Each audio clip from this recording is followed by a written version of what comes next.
আমার পরম দয়াল এবারে যে নাম নিয়ে আসলেন ধরার বুকে, মানুষের দেশে মানুষের বেশি নররূপী নারায়ণ হয়ে, সে নামের এত বড় মাধুর্য আছে, চৌম্বকত্ব আছে, তার মহাশক্তি আছে। ৪ অক্ষরের নাম হলেও যারা করে তাদের জীবনের কিন্তু পরিবর্তন হয়ই হয়। কারণ পৃথিবীর সমস্ত নামের নির্যাসগুলি মন্থন করে আমার পরম দয়াল ৪ অক্ষরের নাম নিয়ে আসলেন আমাদের সকল মানুষের মুক্তির জন্য। কারণ এই কলিযুগে মানুষ অন্নগত প্রাণ, তাদের সংশয় চিন্তায় মশগুল।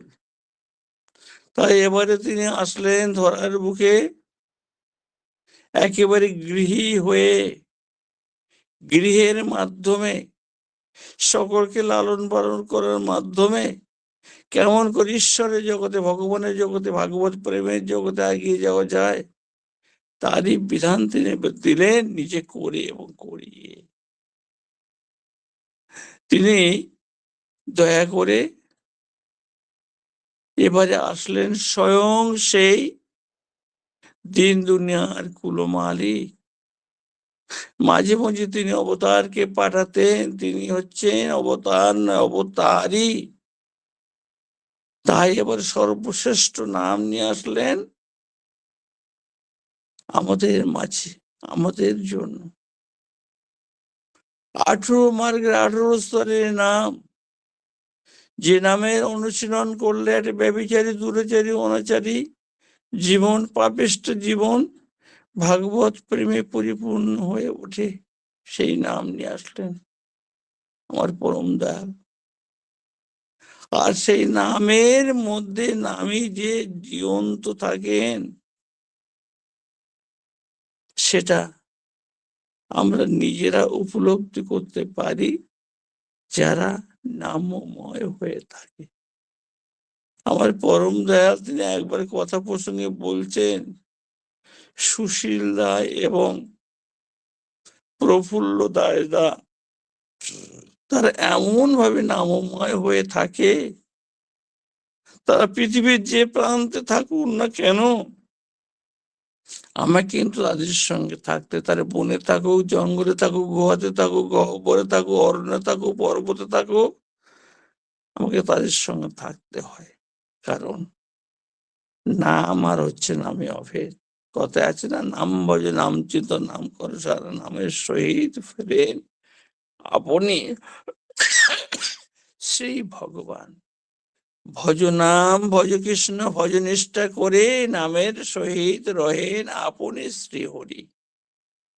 তাই নাম করলে নামের নামে আমার সঙ্গে থাকেন।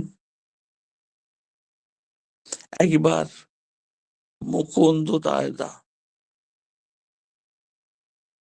তিনি ঠাকুরের ভোগের জন্য দই আনছিলেন পদ্মার ওপার থেকে। পদ্মার মাঝে ঝড় ওঠে, প্রভুর ভোগের দই প্রভুকে দিতে হবে, এই মানসিকতায়, এই মননে চিন্তনে যখন মাছ দরিয়ায় ঝড় ওঠে, নামময় হয়ে কিন্তু তিনি থাকেন। কিছুক্ষণ বাদে দেখা যায় সেই নৌকা ঝড়ের মাঝে একটা চড়ায় আটকে যায়। ঝড় বৃষ্টি থামলে আবার গন্তব্যে পৌঁছে প্রভুর সেই আনা দই তাকে পরিবেশন করে। প্রভুকে বলা হয়, প্রভু এটা কেমন করে হয়?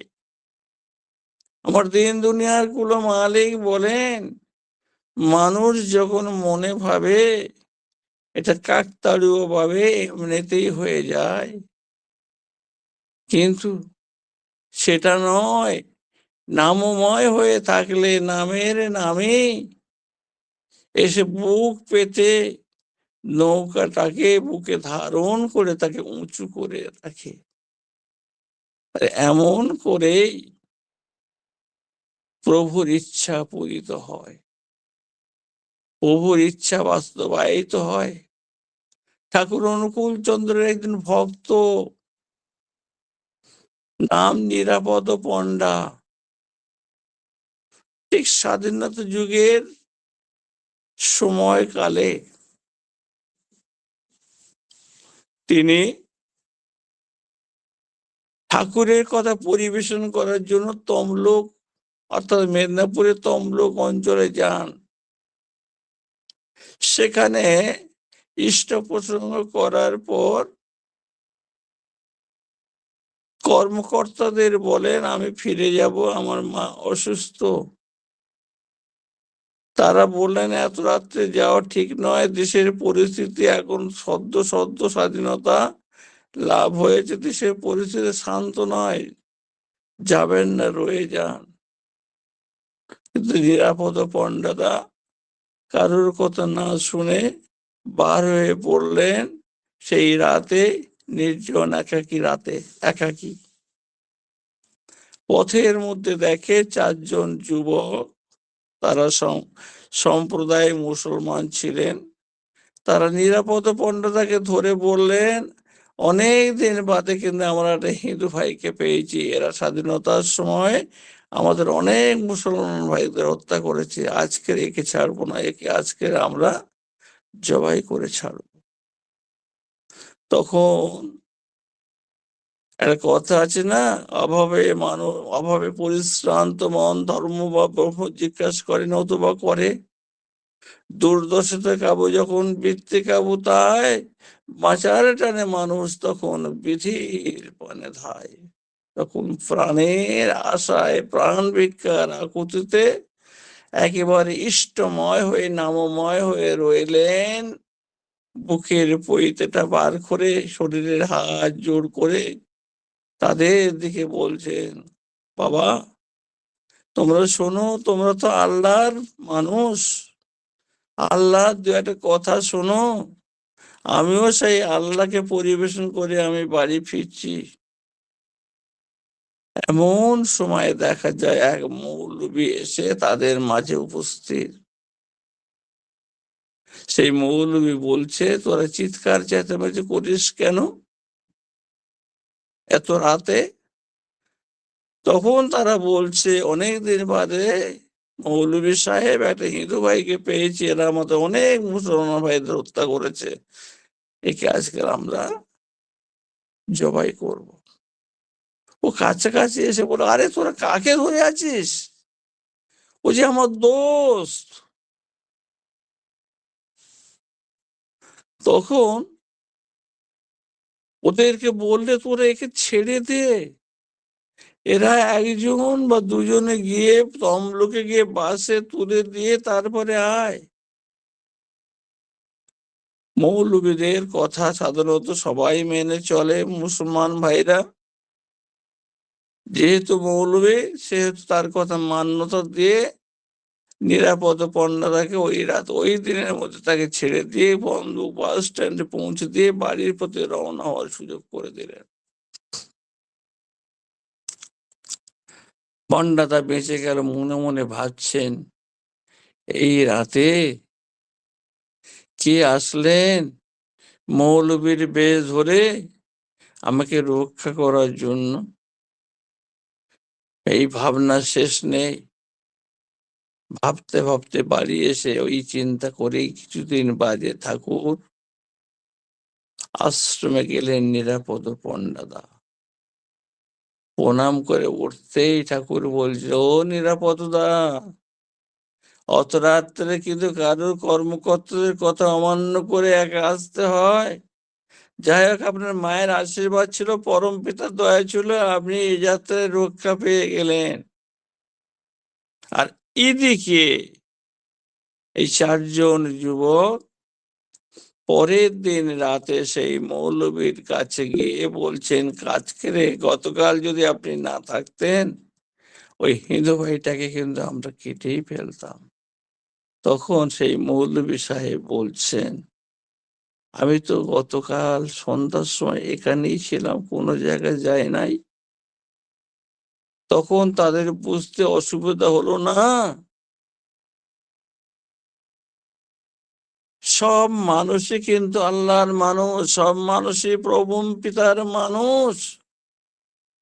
তাই তাকে প্রাণের আকুতি, মনের আকুতি দিয়ে বিপদের সময়, শুধু নয় বিপদে আপদে সহায় সম্পদে যদি তাকে ডাকা যায়, নামের নামেই তার আহ্বানে কিন্তু সাড়া দিয়ে তাকে রক্ষা করার জন্য কাছে আসেন, পথ বাতলে দেন, গন্তব্যে পৌঁছে দেওয়ার সমস্ত সুযোগ করে দেন। এমন তরভাবে কত প্রাণ যে ত্রাণ পেয়েছে তার কিন্তু কোনো ইয়ত্তা নাই। কিন্তু প্রভুর কাছে মানতেই হয়, প্রভুর কথা শুনতে হয়, প্রভুকে মান্যতা দিয়ে আগে জীবনে আগিয়ে যেতে হয়। তাই তিনি বলছেন ঈশ্বরই যে পরম বিধি, বিধি মেনে চলতে হয়, আর বিধি বিপরীত চললে আসে বিপদ, পায় পায়। আমার পরম দয়ালকে বলছেন মঙ্গেলের এক দাদা, ঠাকুর শ্রীরামচন্দ্র এসেছিলেন তীর আর ধনুক নিয়ে শত্রু বধ করার জন্য, অর্থাৎ রাবণ এদের বধ করার জন্য। কংস এসেছিলেন সুদর্শন চক্র নিয়ে শিশুপাল এবং রাবণকে বধ করার জন্য, এছাড়া আরো অন্যান্য যারা আছে। আপনি এই কলির সন্ধিক্ষণে যেখানে মানছি না, মানব না, ব্যভিচারী, দুরাচারী, অনাচারী জীবনে, পাপিষ্ঠ জীবনে পরিপূর্ণ, আপনি আসলেন খালি হায়ে, খালি গায়ে, খালি হাতে। এদের মোকাবিলা করবেন কেমন করে? আমার দিন দুনিয়ার কোন মালিক বললেন আমি শুধু আসিনি খালি হাতেও আসিনি, খালি গায়েও আসিনি, আমি এসেছি প্রেম বান নিয়ে। প্রেমের পরশে সকল মানুষগুলোকে তিনি শুদ্ধ বুদ্ধ করে উজ্জীবিত করে তাকে ভাগবত প্রেমে পরিপূর্ণ করার জন্য তার এই ধরার বুকে মানুষের দেশে মানুষের বেছে নারায়ণ হয়ে আসা। তার কথা শুধু মান্যতা দিয়ে চলতেই হয়। তাকে ছাড়া চলতে গেলে চলতে তুমি পারবে না, পথের বাঘে পথ হারাবে, উঁচু পথ পাবে না। মুরাকাছার এক জমিদার, নাম হচ্ছে যতীন্দ্র রায় চৌধুরী, ঠাকুরের কাছে এসেছিলেন। ঠাকুর দর্শনে, জমিদারি মানুষ, ঠাকুর দর্শনে এসেছেন। ঠাকুর দর্শন করার পরে বাড়ি ফিরে যাবেন সন্ধ্যার সময়, ঠাকুরের কাছে প্রণাম করে নিবেদন করলেন। ঠাকুর বললেন যতীনদা আজ রাত্রে এখানটা থেকে যান। যতীনদা বলছেন না ঠাকুর, আগামীকাল আমরা মামলা সংক্রান্ত একটা ব্যাপার আছে, যদি না যাই আমার প্রচুর সম্পত্তির ক্ষতি হয়ে যাবে, আমাকে যেতেই হবে। আগামীকাল আমার কোর্টের দিন নির্ধারিত। ঠাকুর বললেন যতীনদা যদি একান্ত যেতেই হয় আমার গাড়িটা নিয়ে যান। যতীনদা বললেন না ঠাকুর, আমি নিজে গাড়ি এনেছি। আমার ঠাকুরের মুখটা ম্লান হয়ে যায়, তিনি আর কথা বলতে পারলেন না, শুধু শুনেই গেলেন। এদিকে যতীনদা সন্ধ্যার সময় আশ্রম থেকে বার হয়ে নিজের বাড়ির পথে রওনা হলেন। পথের মাঝে একটা ব্যাংক ছিল বাবলাতলা নামক একটা জায়গায়, গাড়িটা অ্যাক্সিডেন্ট করে সবাই যারা গাড়িতে ছিলেন সবাই কিন্তু মৃত্যু মুখে পতিত হয়। ঠাকুরের কাছে খবরটা আসার পরে ঠাকুর উদ্বিগ্ন হয়ে বললেন যতীন্দ্রকে আমি এত করে বললাম থাকার জন্য, উনি থাকলেন না। নিহতের হাত থেকে কিন্তু তিনি রক্ষাও পেলেন না। তিনি বিধি, তিনি বিধাতা, তিনি বলছেন বিধির বিধান পালবি যতটা বা যতটুকু কেটে ছেটে সব মিলিয়ে পাবে রে ফল ততটুকু। ঈশ্বরই তো পরম বিধি, বিধি মেনে চলতে হয়, বিধি বিপরীত চললে আসে বিপদ পায় পায়।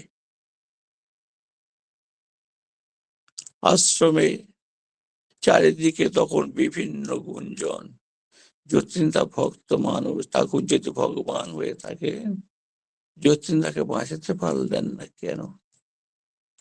আমার প্রভু বলছেন আমি সবাইকে তো বাঁচাতে চাই, যে আমার কথা শুনে মান্যতা দিয়ে মেনে চলে সে কিন্তু বেঁচে যায়, রক্ষা পায়।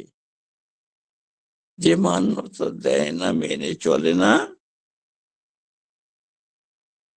পরম পিতার ইচ্ছা কিন্তু তার উপরে বর্ষিত হয় না।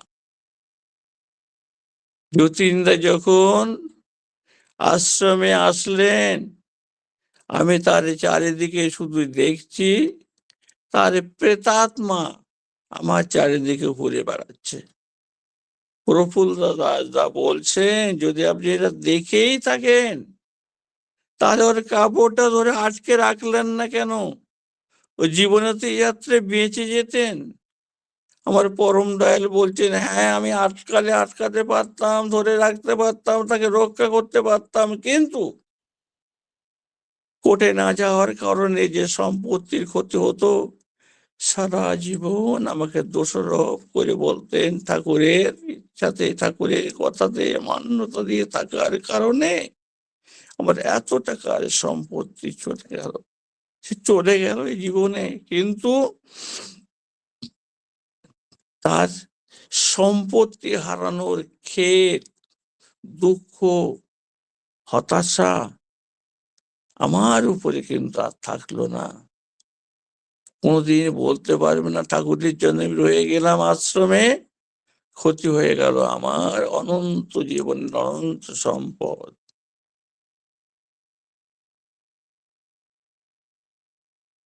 সে মারা গেল, তার মনে খেদ রইল না, সে পরম পিতার ইচ্ছাতে চলল না, আমাকে সারা জীবনের মতো দোষারোপ করতে পারলো না। তিনি তো সবাইকে বাঁচাতে চান, আরে বাঁচানোর জন্য তিনি আসলেন এবারে আমাদের মাঝে, দিন দুনিয়ার মালিক হয়ে, জগতের যত জ্ঞানী, যত গুণী, যত পণ্ডিত, যত মানুষ আছে, যত সায়েন্টিস্ট, বৈজ্ঞানিক, সাহিত্যিক যারা আছে, যত জ্ঞানের অধিকারী হন না কেন, তার কাছে কিন্তু কিছুই নন। তিনি জগতের ঈশ্বর, জগতের মালিক, জগতের প্রভু, জগতের বিভু, জগতের দাতা, জগতের দাতা, সর্বগুণে কিন্তু গুণান্বিত, সর্বময় বিধাতা। তার একটা বাণী আছে, পরম পিতারে সন্তান তুমি, কাকে তোমার ভয়, হাত বাড়লে স্বর্গ তোমার, পিতা প্রেমময়। আমরা সেই প্রেমময় পিতাকে পেয়েছি, শুধু আমাদের ইচ্ছাটুকু দিয়ে, আগ্রহ দিয়ে, তার সৎনামে দীক্ষা গ্রহণ করে তার বিধানগুলো প্রশ্ন শূন্য ভাবে বোকার মতো মেরে চলার মধ্য দিয়েই কিন্তু আমাদের এই জীবনের পরিবর্তন হয়, রূপান্তর হয়, জীবনটা ভাগবত প্রেমে পরিপূর্ণ হয়ে যায়। এবং এই দুর্লভ মানব জীবন আমরা যেটা পেয়েছি, সে দুর্লভ মানব জীবন সার্থক হয়। তাই তিনি বলছেন একই জীবনে দুটি জীবন কেমন করে হয়, পরম পিতার দয়া হলে সবই সম্ভব হয়।